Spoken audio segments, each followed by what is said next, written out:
Olha o que aconteceu na Cracolândia. Muita gente não entendeu o que aconteceu lá. A gente fez um trabalho silencioso, um trabalho de base, um trabalho de pesquisa.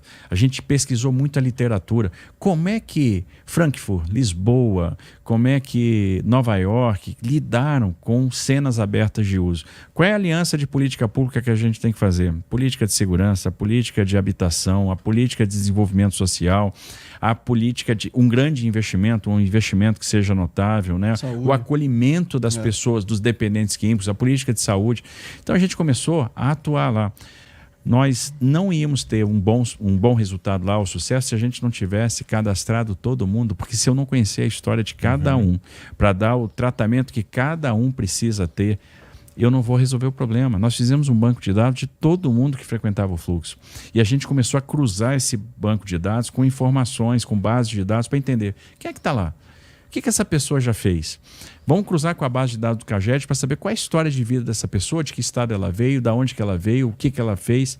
A gente cruzou com a base de dados criminal e viu que 60% dos frequentadores do fluxo eram oriundos, eram egressos do sistema prisional. Estavam descumprindo medidas cautelares, né, governador? Descumprindo medidas cautelares. Impostas pelo judiciário. E a gente começou a ver que o fato de você ter prova de vida exclusivamente no Fórum da Barra Funda era um problema e que a gente podia descentralizar isso, que a gente podia ajudar a resolver o problema.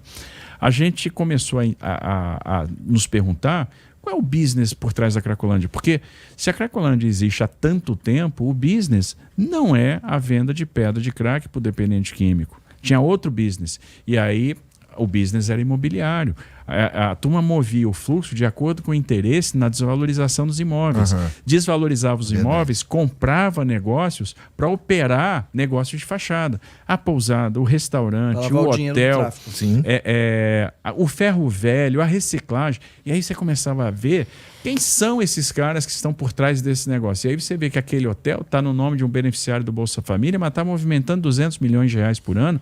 E você tem um esquema de pirâmide onde o dinheiro vai passando de uma empresa para outra até chegar na empresa de um Sintonia ou de um cara graduado do crime organizado.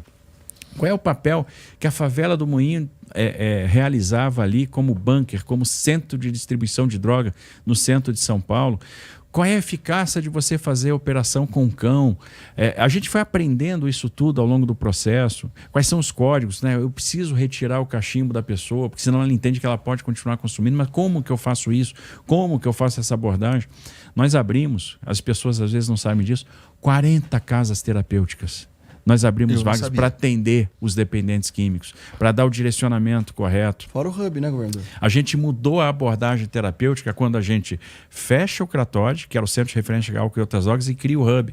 Então, outra abordagem terapêutica foi dada a partir dali. Não foi simplesmente uma mudança de nome, não foi simplesmente fechar um dispositivo de saúde para abrir outro. Não, a política, a conduta de saúde mudou.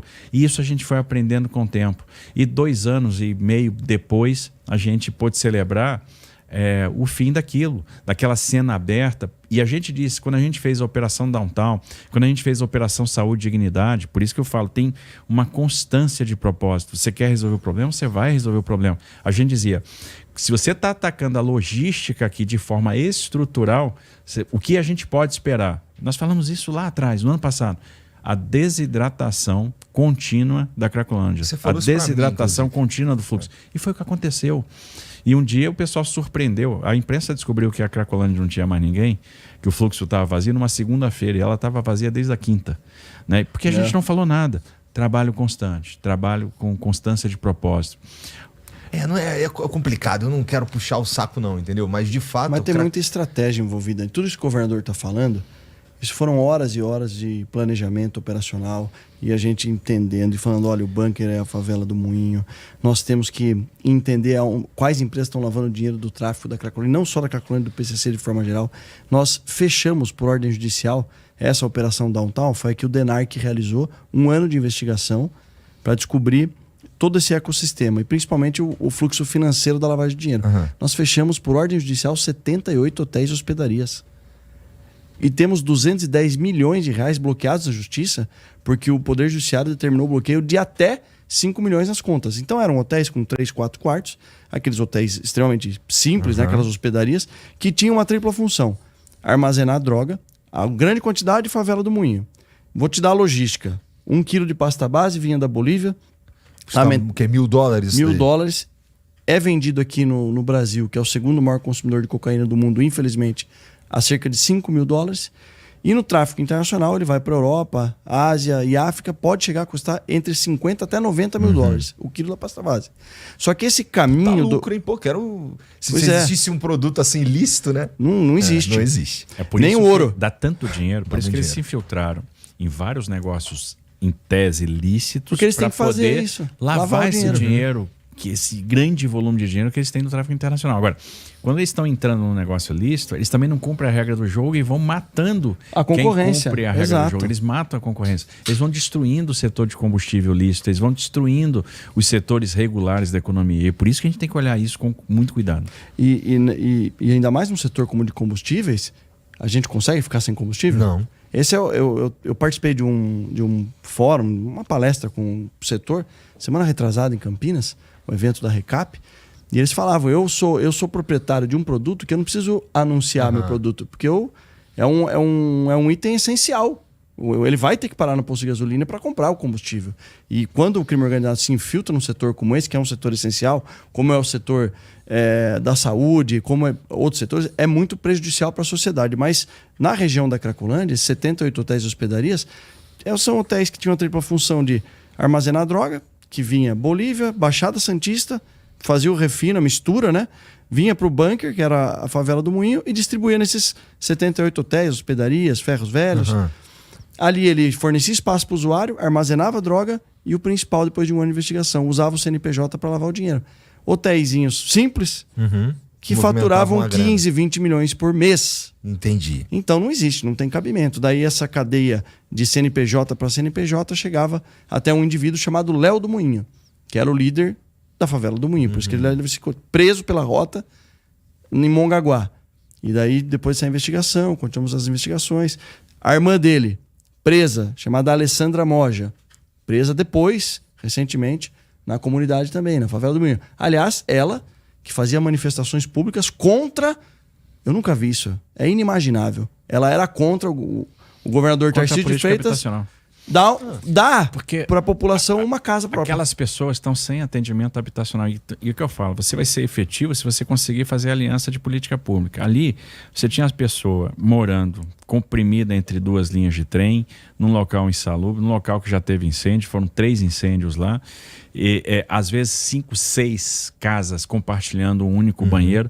Digo, bom, a gente quer desmobilizar isso, vamos transformar esse cenário, esse espaço, vamos transformar o que é a favela do Moinho hoje no Parque do Moinho e na Estação Bom Retiro da CPTM, vamos. Então eu vou dar o atendimento habitacional. E a gente está dando, o Estado está entrando, está bancando o apartamento. 70% das pessoas já saíram e já receberam seus apartamentos. A gente tem feito mudanças constantemente. Amanhã a gente tem mudanças, tem pessoas que vão receber a sua chave, o seu apartamento do Estado. E as pessoas querem isso, porque elas queriam sair de lá, elas não querem ficar sob julgo do tráfico. As pessoas estão recebendo essas moradias? Imóveis. Uma carta de crédito, R$250 mil. Então, onde a gente já comprou o apartamento e a pessoa concorda em morar naquele endereço, a gente está levando aquela pessoa para aquele endereço. Às vezes a pessoa quer que um imóvel fique pronto, então ela vai para aluguel social para depois entrar no imóvel que nós estamos construindo ou adquirindo. Ou então a gente vem com a carta de crédito e com a compra assistida. Então, todas as opções nós temos. Como alguém pode ser contra isso? E tem gente que é contra, mas por quê? Porque aquelas pessoas eram o escudo do traficante. E ali tinha uma posição estratégica para a logística do tráfico. E a gente dizia, quando a gente tomar o Moinho, a gente vai resolver a Cracolândia. Aí, de novo, Clausewitz na veia. Conquistar o território, subjugar a vontade, destruir o poder militar. E aí, até discordando um pouco do Reinaldo Azevedo, eu acho o seguinte, governante nenhum vai tomar um risco desse e vai botar uma polícia que você tem apreço em risco. Você faz a operação quando aquela operação é necessária. E veja, se os bandidos tivessem se entregado, depusessem as armas e dissessem, não, eu quero ser preso, eles seriam presos como mais de 100 foram presos.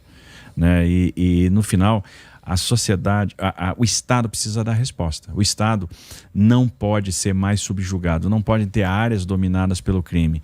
A gente está vivendo uma falência de uma política pública de segurança que vem de décadas, há mais de 2, 3 décadas. Então está na hora do Estado se impor, porque as pessoas estão clamando por isso. As pessoas não aguentam mais. As pessoas querem ter o direito de ir e vir, de empreender, de ter os seus negócios. Você não pode ter um traficante que fica interessado numa menina e força ela a ter alguma coisa. Se ela não quer, ela morre, ela é morta. Isso é um absurdo. Com Imagina certeza. a dor pro pai. Então, esse julgo do crime organizado é inconcebível. Não dá mais. Ali a gente perdeu a soberania. O Estado precisa realmente retomar a rédea da coisa. E, lógico, a partir desse momento em que se retoma, que se faz operação, que se expulsa o traficante, ter a presença, ter a política pública, levar... Porque a gente tem que pensar o seguinte... Por que as pessoas às vezes não prosperam? Às vezes a pessoa não prospera porque falta equipamento do Estado. Às vezes a mãe não trabalha porque falta vaga de creche. Às vezes a mãe não trabalha porque não tem a escola de tempo integral. Às vezes está faltando a assistência em saúde ou tem a insegurança alimentar. Ali o Estado tem que se fazer presente. É o que a gente está fazendo no Superação SP aqui. Dentro de uma lógica de território, analisando por que essas pessoas estão tendo dificuldade de crescer. Resolvendo isso, levando o equipamento do Estado, estando presente, acompanhando individualmente essas famílias, a gente vai pensar no segundo passo, que é o passo do desenvolvimento das capacidades, de acordo com a oferta de vaga, de emprego, de negócio que eu tenho ali naquela região, para depois ir para o terceiro passo, para o passo definitivo, que é a emancipação, que é a inserção produtiva. Ali o Estado está se fazendo presente, está levando o equipamento. É isso que a gente tem que fazer. Agora, temos que expulsar o crime. Não dá mais para tolerar o crime. Nós temos alguns estados do Nordeste em que o crime organizado chega numa casa da pessoa, numa moradia, seja um barraco ou não, faz um X, escreve vaza. Aí no outro dia o morador olha, liga 190, a viatura da Polícia Militar vai garantir a mudança. A segurança da pessoa para ela sair da sua casa. Isso para mim é falência do Estado. Mas me parece também.